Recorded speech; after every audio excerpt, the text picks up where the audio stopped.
Assalamualaikum warahmatullahi wabarakatuh. Pada kesempatan kali ini, Ibu ingin menjelaskan dan menyampaikan materi dari peranan IQ, EQ, AK, dan SQ dalam budi pekerti. Bagaimana kabar kalian hari ini, anak-anakku? Kelas 10 FK1 dan juga FK2. Mudah-mudahan kalian semua dalam keadaan sehat walafiat. Langsung saja, yang pertama adalah apa itu intelligence quotient? Intelligence quotient adalah keseluruhan kemampuan individu untuk berpikir dan bertindak secara terarah, serta mengolah dan menguasai lingkungan secara efektif. Ya, lalu paradigma baru dari multiple intelligence. Konsep inteligensi yang awalnya dirintis oleh Alfred Binet akhirnya dipatahkan oleh Howard Gardner yang mengatakan bahwa IQ hanya sebagian dari kecerdasan manusia. Kecerdasan manusia ternyata jauh lebih besar dari hanya sekedar IQ, dan manusia memiliki kecerdasan multi yang dikenal dengan multiple intelligence. Jadi, bisa lebih dari satu kecerdasan. Multiple intelligence sendiri itu yang pertama adalah linguistik, matematika logis, visual spasial, kinestetik jasmani, musikal, interpersonal, intrapersonal, dan naturalis. Berikutnya, emotional quotient. Apa itu emotional quotient? Istilah kecerdasan emosional dikemukakan oleh Danny Goleman tahun 90-an. Kecerdasan emosional adalah kemampuan untuk mengenali perasaan sendiri, perasaan orang lain, memotivasi diri sendiri, mengelola emosi dengan baik, dan berhubungan dengan orang lain. Daniel Goleman mengembangkan kecerdasan emosional menjadi 5 kategori. Yang pertama, kesadaran diri, kesadaran emosi dalam menilai pribadi dan percaya diri. Lalu pengaturan diri, pengendalian diri, sikap dapat dipercaya, waspada, adaptif dan inovatif. Lalu motivasi, dorongan berprestasi, komitmen, inisiatif, dan optimisme. Berikutnya yang keempat, memahami orang lain, pelayanan, membantu mengembangkan orang lain, menyikapi perbedaan, dan kesadaran politis. Yang kelima, keterampilan sosial, pengaruh, mempengaruhi, persuasi, keterampilan berkomunikasi, kepemimpinan, katalisator perubahan, manajemen konflik, keakraban, kolaborasi, dan juga teamwork. Berikutnya adalah adversity question.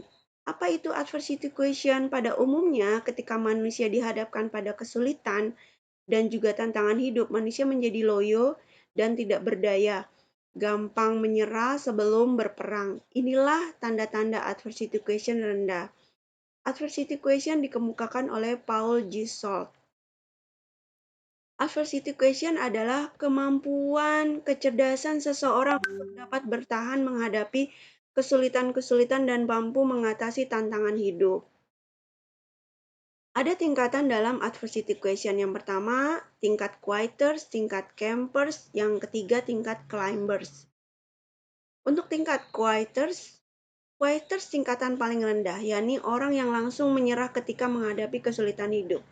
Orang yang tidak berikhtiar dan hanya berkeluh kesah menghadapi penderitaan kemiskinan dalam arti turun pulang dan tidak melanjutkan pendakian. Yang kedua adalah tingkat campers. Tingkat campers atau tingkat sedang awalnya giat mendaki, berusaha menghadapi kesulitan hidup di tengah perjalanan, mudah merasakan cukup dan mengakhiri pendakian atau usahanya. Contohnya, kalian sudah merasa cukup dengan hanya tamatan SMK, merasa sukses bila sudah bekerja, padahal dia tidak tahu atau kalian tidak tahu nasib yang akan datang seperti apa.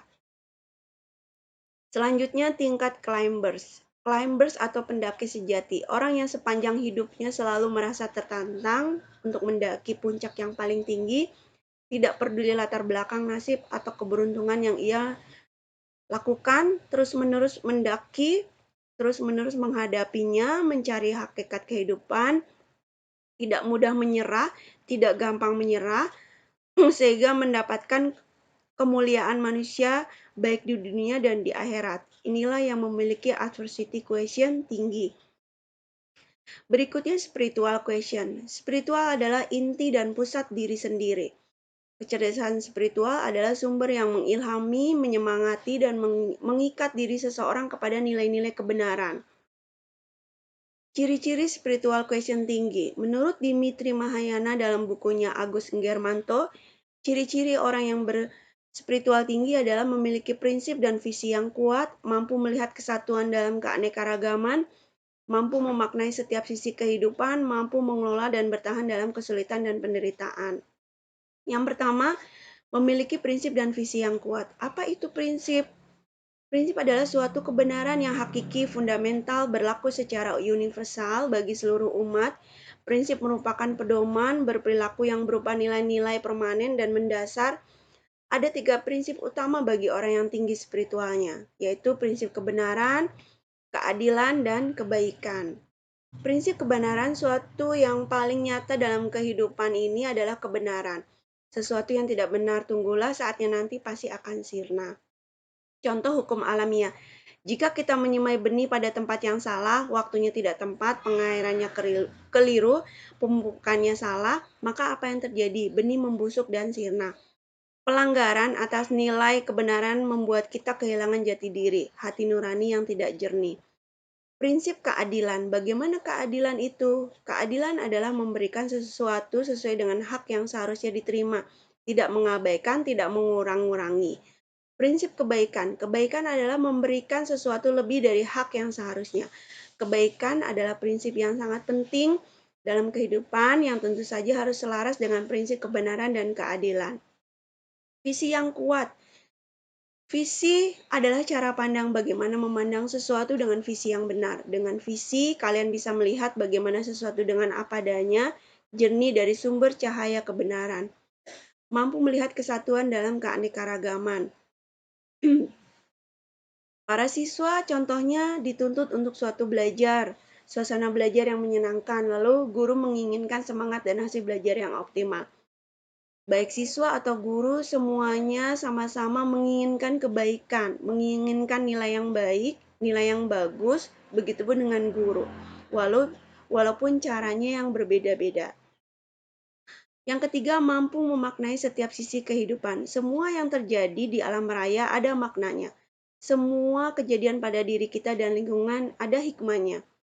Seperti saat ini, kalau kalian lagi merasakan sakit, gagal, jatuh, kekurangan, dan penderitaan, tentu saja itu adalah untuk mempertajam spiritual question kita dan juga kita tak lupa bersyukur dan tak lupa diri. Mampu bertahan dan kesulitan dan penderitaan. Ujian, penderitaan, dan kesulitan juga bermakna membuat sesuatu layak menerima karunia lebih tinggi. Pada saat kecakapan seseorang akan meningkat, maka ujian yang harus dilaluinya. Jadi, semua pernah mengalami yang namanya sukses, semua pernah mengalami yang namanya kegagalan. Sejarah telah membuktikan semua orang besar atau orang sukses telah melewati liku-liku dan ujian yang besar. Contoh, Thomas Edison menjadi sukses dan cemerlang dengan berbagai temuannya setelah melalui caci maki dan kegagalan. J.J. Ratio menjelaskan jika tubuh yang berada dalam kebahagiaan kesenangan maka aspek jiwa akan rusak. Tapi orang yang tidak pernah mengalami kesulitan atau sakit, jiwanya tidak pernah tersentuh penderitaan dan kesulitan yang menumbuhkan dan mengembangkan dimensi spiritual. Itu saja materi yang Ibu sampaikan. Mudah-mudahan bermanfaat buat kalian semua. Terima kasih atas perhatiannya. Salam sehat, tetap semangat belajar dari rumah. Wassalamualaikum warahmatullahi wabarakatuh.